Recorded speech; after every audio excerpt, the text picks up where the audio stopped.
So coming back to the sweat thing, had fitness been part of your life before you met your husband? So I did. I was kind of one of those ones. I'd go to a big box gym and I kind of, hop on a treadmill or the elliptical. I never really did group exercise, or I never really experienced that community of taking a class and the power of that. And yeah, my first boxing class was with my husband. He worked for another gym, and I met my husband when he was still fighting. So that was a whole new world for me. He's a wrestler, and he's everything is contact. My husband has put me into more situations of confrontation, and we're a lot of times we're naturally uncomfortable with things like that. And yet I married a guy that's like a total alpha, is no filter kind of guy. Either you take him as he is, and then that's what I admire about him too. So he constantly pushes me to sweat, whether I like it or not. Even when we opened the gym, and this was one of the things that I was like, how am I in my business of my own with my husband, and how am I not confident in my own business, right? I was so confident working for Nordstrom. I was a leader. I was a high level manager. I had great results. I managed a team of, sometimes around Christmas time, 40 girls, young women. I managed Brass Plum. For those of you that shop Nordstrom, you're familiar with that department. And how can I take myself out of that element and put myself into something that's ours? And I just totally felt lost. I lost my identity. I struggled for a long time. And so again, I think that kind of looking back on a lot of my examples of how Sweaty Swag came to, and how my passion is in empowering and inspiring other women to just be vulnerable and to fall and to fail. This brand isn't about being perfect. This brand isn't about, I'm going to watch, maybe someday you'll see me on a big stage and say, oh, Tracey, she looks like she's got it all together. No, because the realness happens when we fall, when we sweat. And those are the stories we share. And I wanted more women to be comfortable at being vulnerable. And now that I have kids of my own, especially because I have a daughter, I want her and my son to create more opportunities to fall and to fail, because I feel like nowadays and with social media, we just see everyone so perfect. Imperfection. And I want my kids to see me sweat. I want my kids to see me fail. I want my kids to see me also have those successes.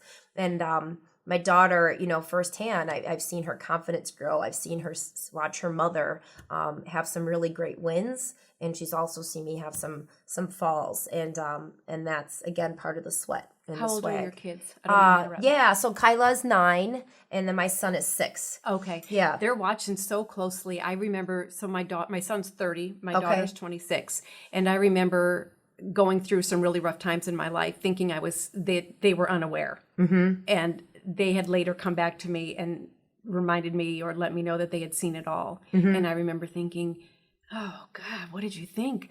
But they said it was okay. Like my daughters in particular had said it.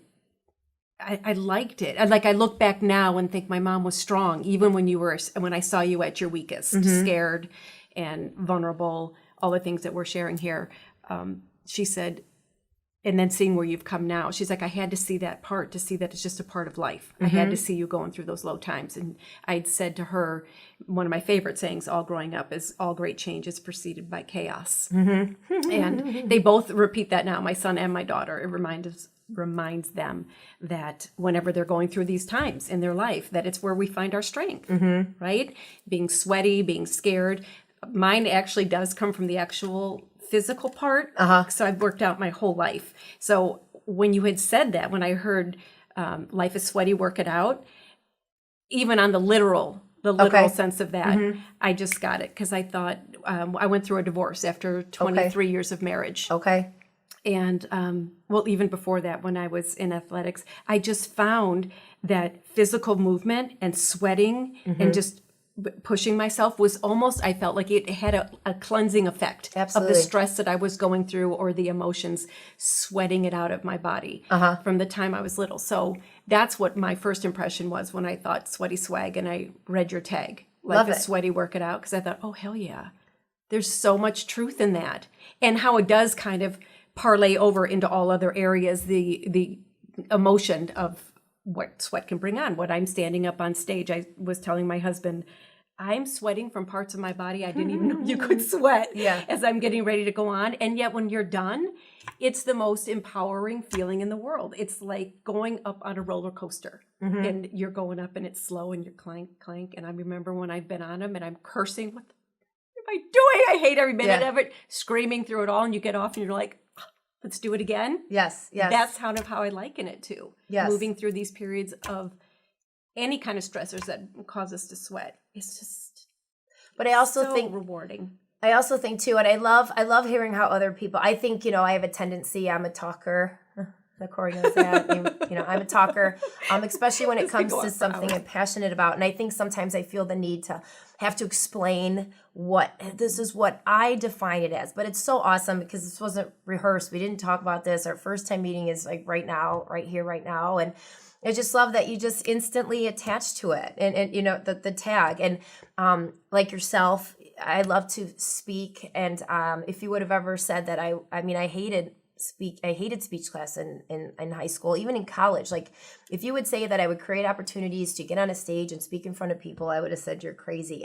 But for the reasons you just said, that's why we do it. Because every time people think it's easy for me to get on stage and speak. And I said, you know what? I always get those butterflies in my stomach, but what Sweaty Swag is all about for me is it's so within who I am. And I feel like that this is my purpose in life, is to share the story. So it makes it very easy for me to step on stage and for me to just share those stories. And it come across, I think, relatable because I'm living it, I'm living the lifestyle that I am trying to throw out into the world, and we all live it. And I'm just trying to make you connect to what I'm doing and why I'm doing it. But for that reason, we live it. Yes. I don't mean to interrupt, but I hope you're encouraging. That's what I want this to be, is that we have the ability through meeting people and connecting with them. We have the ability then to find the bravery, to move through the sweat, to actually live it. Because that's my concern, is I think when I shared with you, and you've probably encountered this too, particularly in women, which I want us to go back to, about our ability to connect. But people saying to me,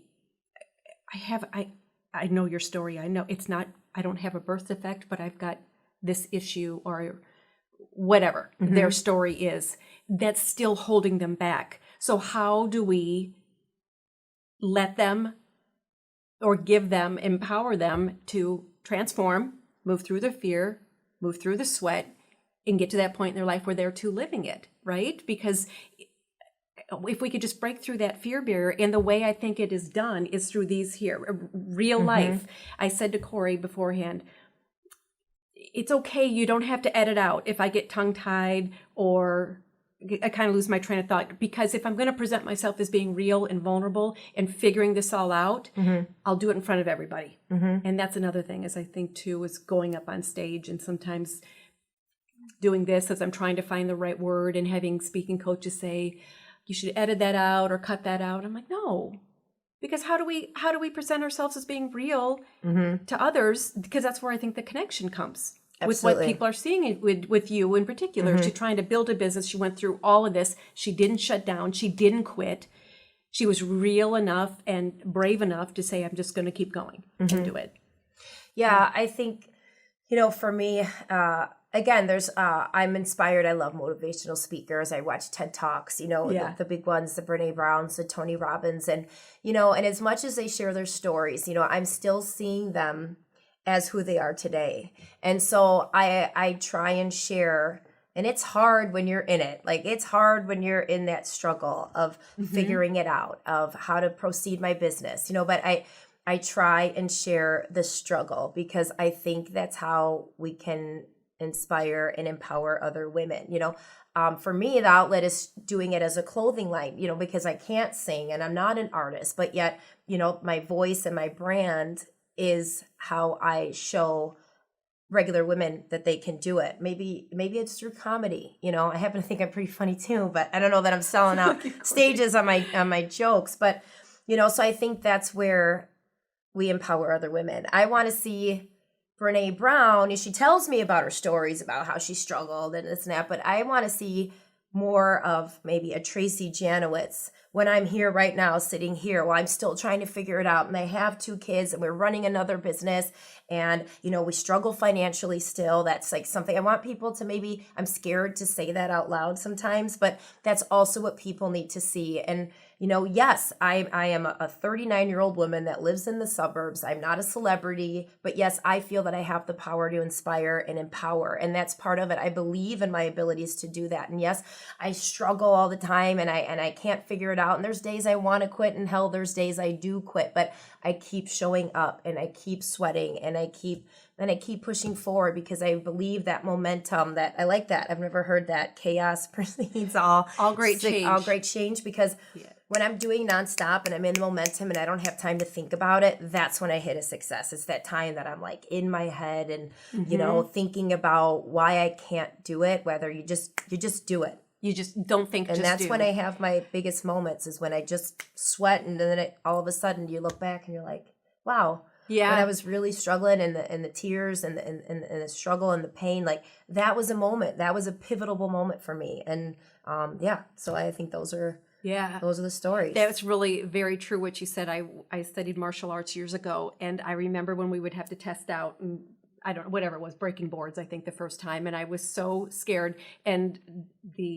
my sensei at the time said, don't think, just do. Mm-hmm. Just kind of like Mel Robbins' 5-second rule, which I love. I'm reading that book right now. Oh, it's so, I am. It's on my nightstand. If we could just, absolutely, right, keep the momentum going. But I think what another really important fact of your story, maybe, correct me if I'm wrong, is that when you find, okay, so this is really interesting. When you find your gift, like your ability to keep moving forward, I think is because you found a vehicle that you are passionate about to share your story. So I was listening to Steve Harvey the other day, because I love motivation. It's what I listen to in the morning. It's what I listen to before I go to bed. And he was talking about passions versus gifts. And he actually said, I don't believe in following your passion, because he said, you could be passionate about singing and have a horrible voice. You shouldn't be a singer. Follow your gifts. Find out what your gifts are. And if you don't know, ask people. But he said, I think most of us know. It's just it's getting into that point of being able to be self-reflective and look at what are the praises people have told you you're good at in the past. But when you find that vehicle that fits the gift you have, that's when I think you find the momentum and the ability to keep moving on. Because win, lose, or draw, at the end of the day, you're doing something that you're gifted at. And that also fits your brand and fits your purpose, right? That's what I think when you said with the clothing thing, you just see that it just really resonates with you and how to share your message. And do you think that that's part of the reason that you can keep going through this? I don't know. I never looked at it. It's a good way to look at it. Is it a gift? I don't know. I have a big tendency of people see me and they think that I'm this strong, positive, and I am, and I'm very confident in lots of areas of what I do. I can walk on a stage. I can do something like this. I'm very confident how I carry myself. I love who I am, and I feel good about who I am most days. I'd say almost every day. I wake up and I feel good about who I am.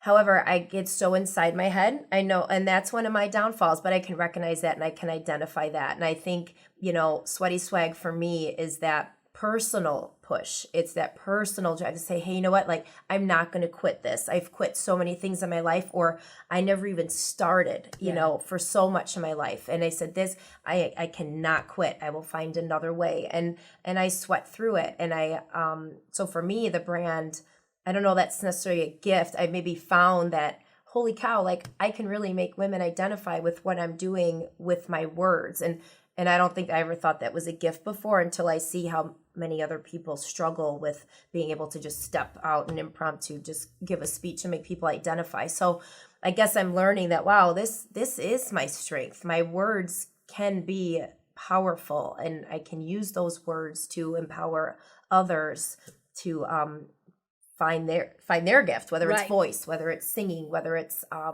by pushing themselves. I'm not really an athlete, so being able to have that. I never did sports growing up. I wasn't involved in a team sport. I wasn't a leader either. And I was a chubby kid. I have brothers that are way older than me. My parents had me later in life, so I think by the time they had me, I had a great childhood, but I wasn't really put in situations where I was tested. And I think as I get older, I'm learning that, oh my gosh, I'm going to push myself. And that's where the physical and the emotional comes to it. I did an Ironman.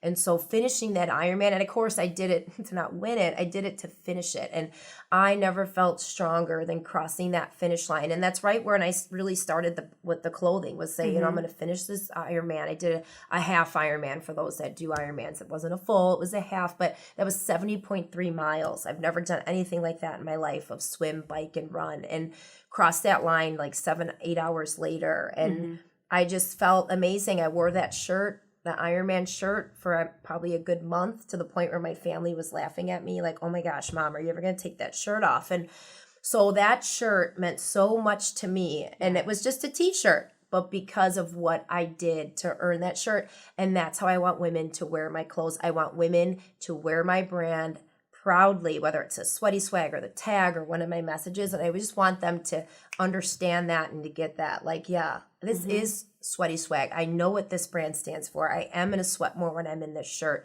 And that to me is success. To hear those stories is success for me.